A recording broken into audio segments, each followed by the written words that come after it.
જય શ્રી કૃષ્ણ, રાધે રાધે. વિષ્ણુ, આ છે ને કાજુનો ભૂકો છે. કાજુનો ભૂકો મેં અહીંયા લીધો છે અડધો કપ.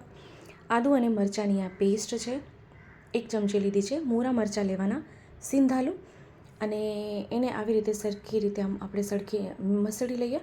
આપણે ફરાળી દહીંવડા સિદ્ધ કરી રહ્યા છે ને આ છે આરારોટ એટલે તપકીર. તો એ 2 ચમચી પધરા. અડધો કપ કાજુનો ભૂકો હતો તો 2 ચમચી તપકીર પહેલાં પધરાવી છે મેં. અને હવે આપણે દૂધથી એનું લોટ બાંધી લેવાનું છે. એનું ખીરું આપણે દૂધથી બનાવી લેવાનું છે. આવી રીતે એનું આપણે ખીરું બનાવવાનું છે. આ મેં ઘી પહેલાં ગરમ કરવા મૂકી દીધું છે. ઘી ગરમ થાય, ગેસની આંચને ધીમી રાખવાની. પછી એમાં આવી રીતે નાના નાના વડા પધરાવી દેવાના અને ગોલ્ડન બ્રાઉન કલરના થાય ત્યાં સુધી આપણે એને તળી લેવાના છે. તો મેં કાજુવડાની સામગ્રી આપ સાથે શેર કરી છે. આજે ફરાળી દહીંવડા આપણે સિદ્ધ કર્યા છે, જે કાજુમાંથી જ આપણે સિદ્ધ કર્યા છે. તો એકસાથે જેટલા સમય આપણે એટલા પધરાવી શકો છો.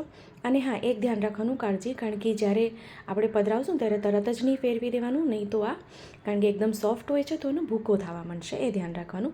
થોડુંક ફ્રાય થઈ જાય પછી આવી રીતે એને ફેરવવાનું, જો ધ્યાન રાખવાનું છે. આપણે સુંદર વડા તળાઈ ગયા છે, આપણે એને બહાર કાઢી લઈએ. તો ખૂબ સુંદર એ વડા તળાઈ ગયા છે, આપણે કાઢી લઈએ. તો આ વડાને છે ને આમ તો પલાળવાની જરૂરત નથી. આપણે છે ને 2 મિનિટ ખાલી એને છાશમાં પલાળી દેવાનું, તો થોડા સોફ્ટ થઈ જાય. આમ તો દહીંમાં પલાળ્યા પછી તરત જ સોફ્ટ થઈ જાય છે. હવે આપણે પ્લેટમાં કાઢી લઈએ એને. તો આવી રીતે છે ને મેં બધા વડા અહીંયા તળી લીધા છે. હવે આપણે એને પાત્રમાં એક કટોરીમાં સાજી લઈએ, જેમાં આપણે ભોગ ધરીએ શ્રી પ્રભુને. તો આ વડા છે ને મેં છાશમાં પલાળી રાખ્યા છે ખાલી 2 જ મિનિટ માટે. તો આવી રીતે કટોરી લીધી છે. કટોરીમાં 4 નંગ મેં વડા લીધા છે. તો આ છે ને શેકેલું જીરું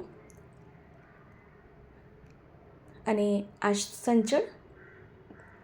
તો આ પહેલાં સાઈડમાં પધરાવીને પછી આપણે પહેલાં દહીં વલોવી લઈએ. દહીં આપણે પહેલાં બનાવી લઈએ. તો દહીં અહીંયા મેં પહેલાં 1/3 કપ અહીં દહીં લીધું છે. સિંધાલું, શેકેલા જીરાનું પાવડર,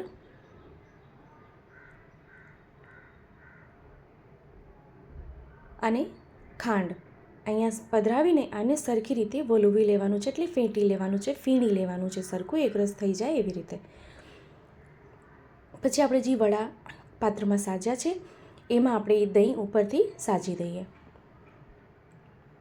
તો ખૂબ સરસ, સરળ અને એકદમ તરત સિદ્ધ થઈ જતી કાજુવડા ફરાળી વડાની સામગ્રી સિદ્ધ થઈ ગઈ છે.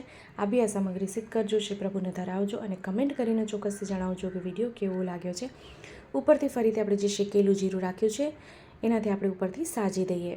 આપ અહીંયા દાડમનો ઉપયોગ કરી શકો છો. મેં દાડમનો ઉપયોગ અહીંયા નથી કર્યો, પણ આપને જો કરવું હોય તો આપણે અહીં ચોક્કસથી કરી શકો છો. તો ઝટપટથી સિદ્ધ થઈ જતી કાજુવડાની સામગ્રી અહીંયા દહીંવડાની સામગ્રી તૈયાર છે. તો આપણે ફરીથી મળશું આવી રીતે જ નવા વિડીયો, નવી સામગ્રીની સાથે. ત્યાં સુધી આપ સૌને મારા જય શ્રી કૃષ્ણ.